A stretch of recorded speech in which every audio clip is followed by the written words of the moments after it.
What's up, buddy? Not much. How you doing? You couldn't be better. What? Awesome. Why is that funny? Oh. Huh? Good for you. You like that answer? It is. It's a great answer. That's a good standard answer. No, I really couldn't be. I mean, you know, could I have more money? Couldn't we all? Absolutely. But is it always about money? Depends who you're talking to, but you're right. If you live on Nantucket, it is, right? Huh? Well, if you're talking to a woman, whoop, Well, did I say you're on the that? finance committee. Yep. So you know money. Absolutely. There's never enough. It No matter seems what. that way, Cliff. I know. You got to read that book, what? Richest Man in Babylon. Learn how to manage your money. Really? Yeah.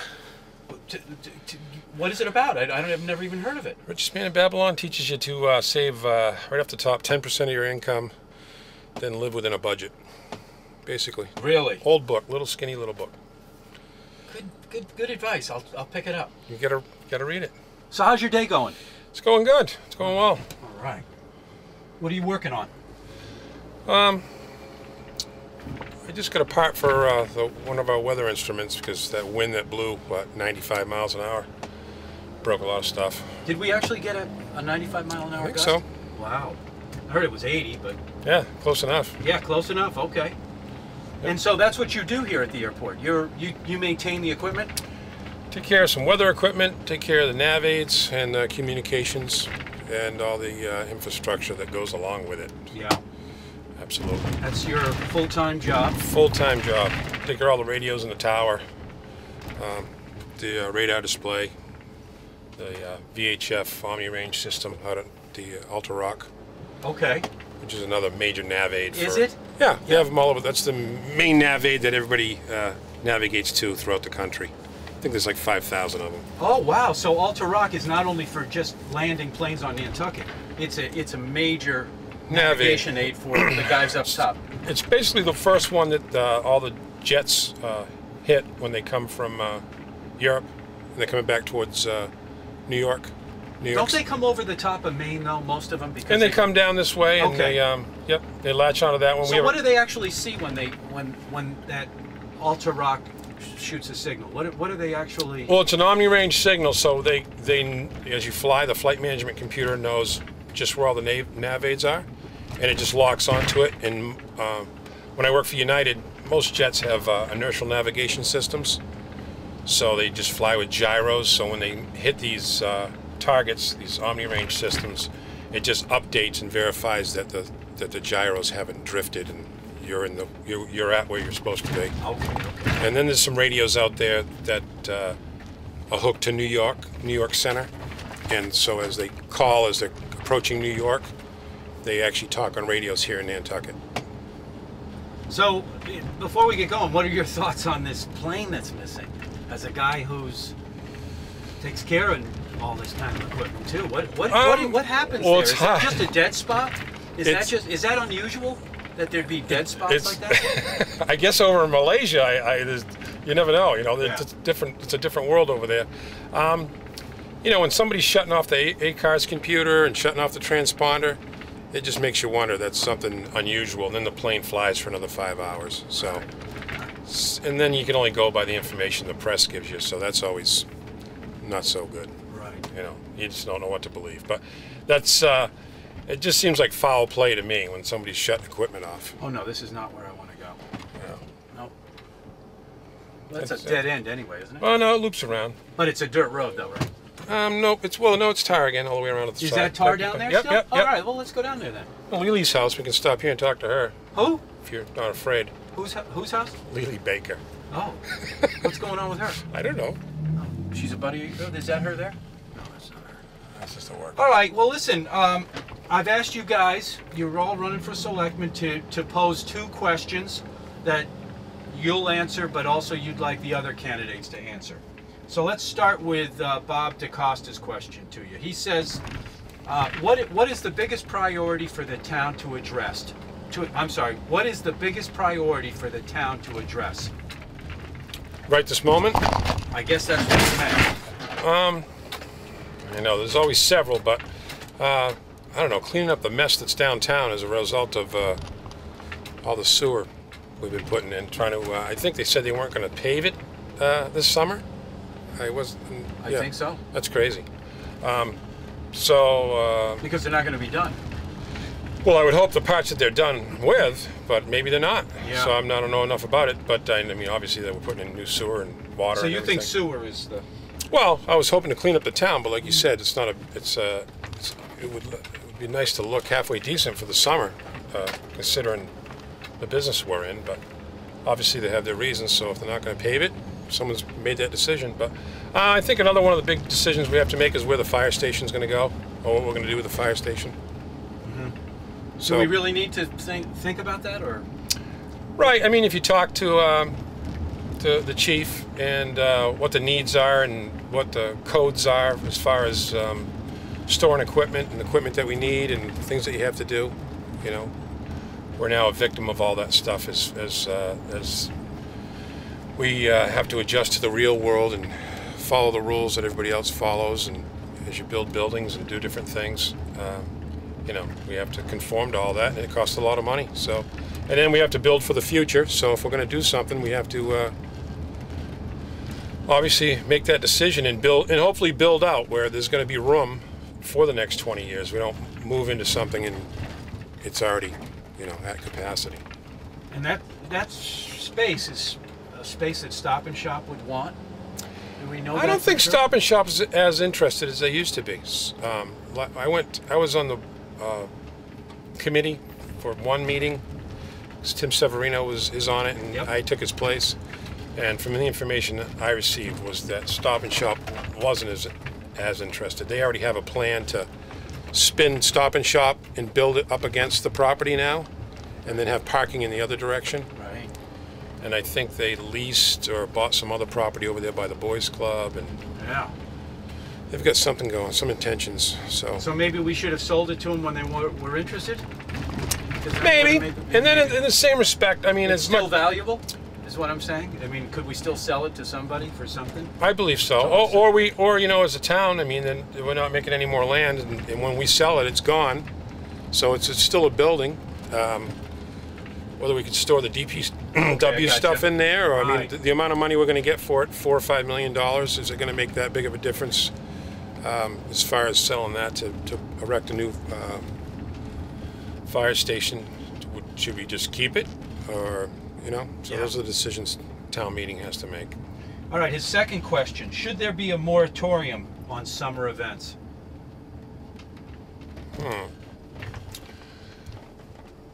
Yeah, that's a good one, because we've had these triathlons, and we seem to continue to have more and more of them. I think he's talking about events that probably cripple the town as far as the ability. Yeah, exactly. I mean, we've got the Music Fest coming too. So right. That was a big.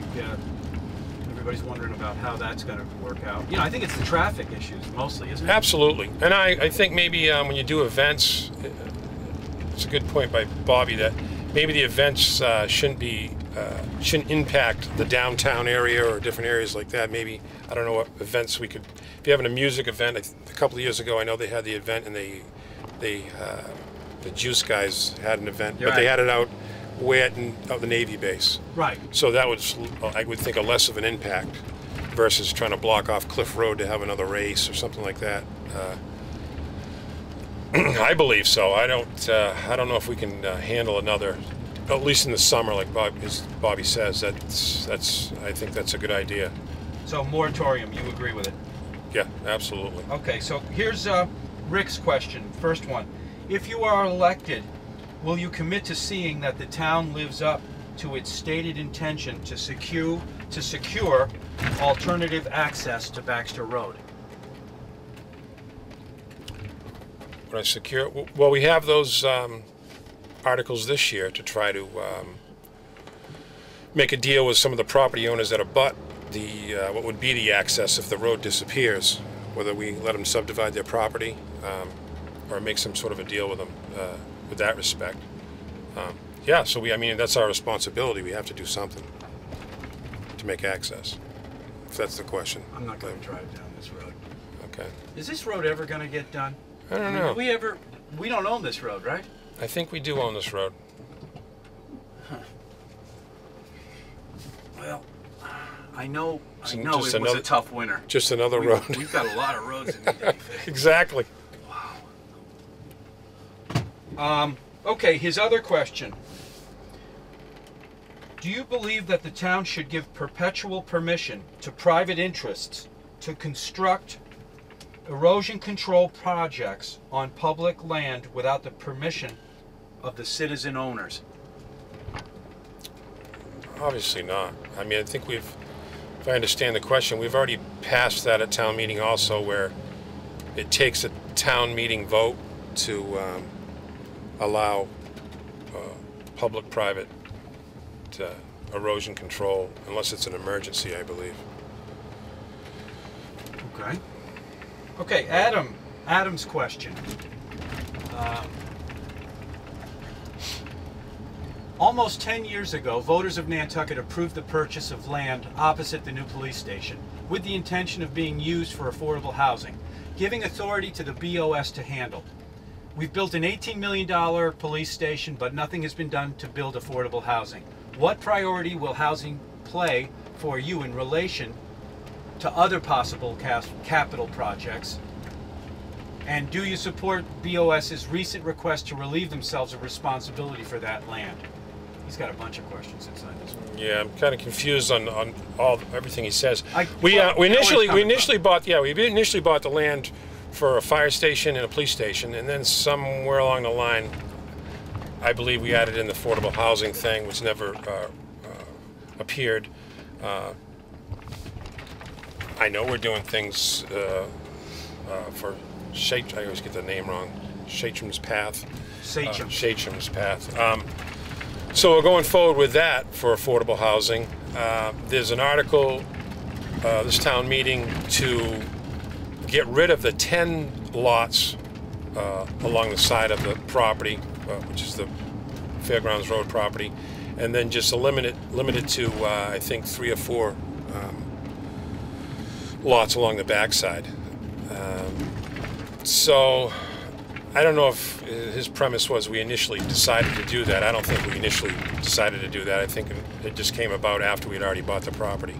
So there is a deal being put forward this town meeting to decide whether or not the taxpayers want to get rid of those 10 lots and provide the other 4 lots in the back. I guess then he goes on to ask, what are your proposals or ideas?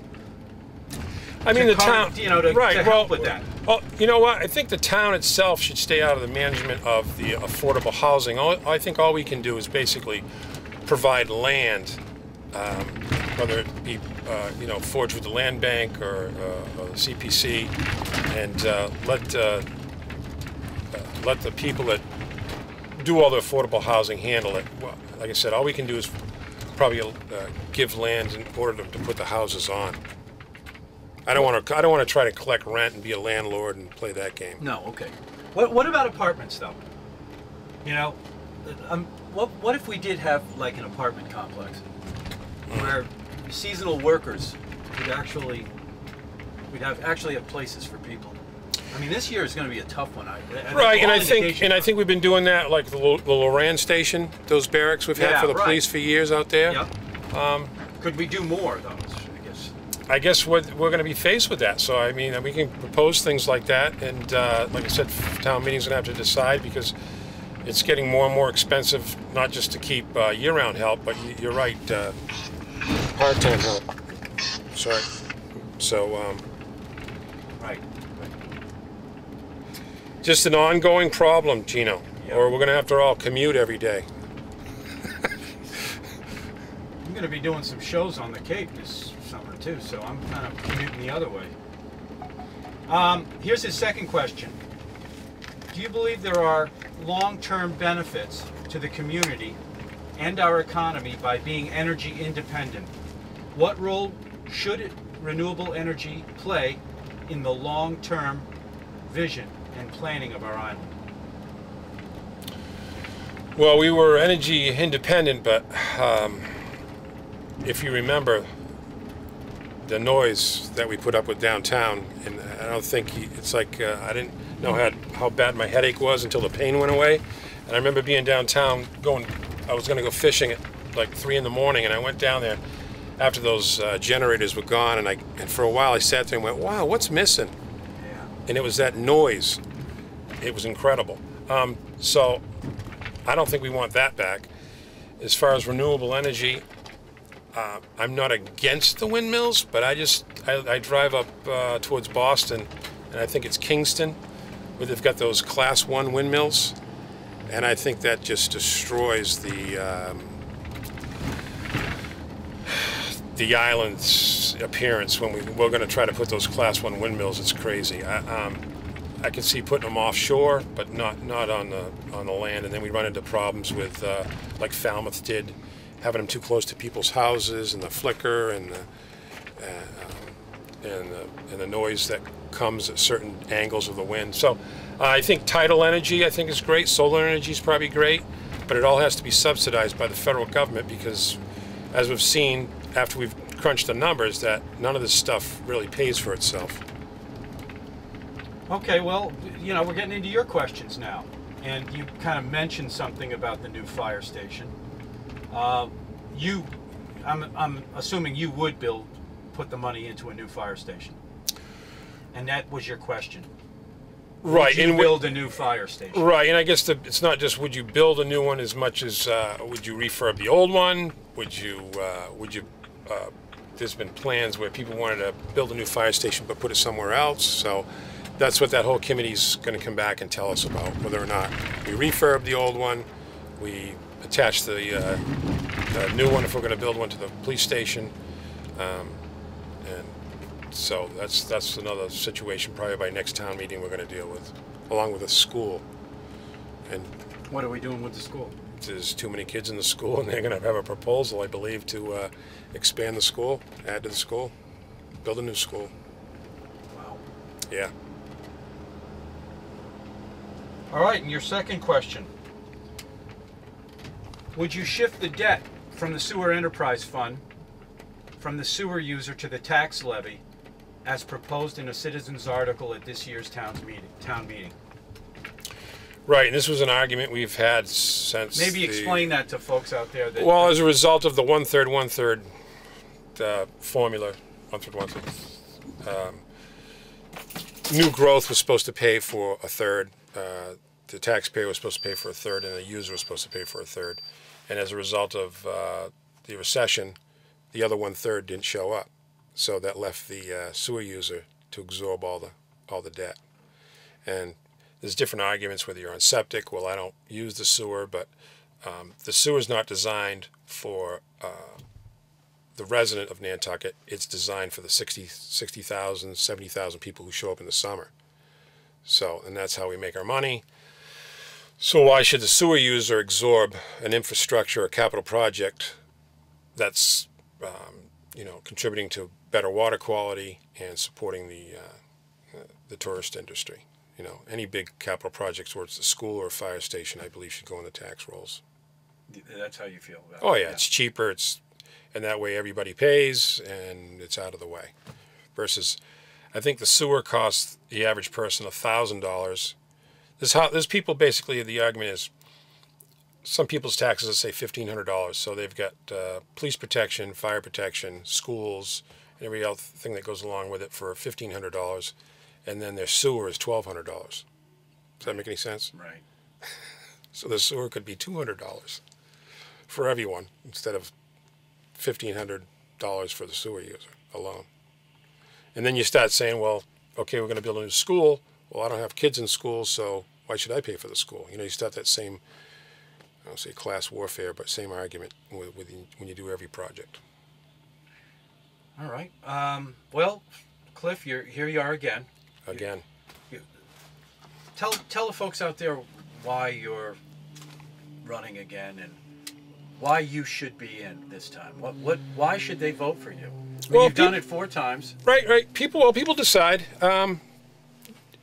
You can't. I guess you can't figure out why people vote the way they vote. But I'm born and raised in Nantucket. I was gone for about 20 years. I'm back. I have an 8-year-old son. I work here at the airport for the Federal Aviation Administration. I'm involved in town government. I worked with the Finance Committee for 4 years. I'm not going away. I'm here to stay. So I'm just doing like everybody else should do, getting involved in town government. But why should they choose you over the other guys? I think because I've made a commitment, and like I said, I don't try to say over the other guys. I don't try to run against another candidate. I just run as someone that puts in the time and is concerned. I think works in the best interest of the town of Nantucket and the taxpayer. Yeah. And like I said, I encourage everybody to get involved. So whether you want to run for selectman or go on the finance committee, you got it. The more of us that show up, I think the better things run. The more people that are got their eyes on the money and different projects, I think they'll. And plus, if you have the best interest in the town, I think would be a better place to live. Okay, Cliff. Well, we appreciate you coming. Thank you very much. Thank you. Gino? Yep. All right. You have a great day, Cliff. I will. Yep. Bye-bye. Yeah.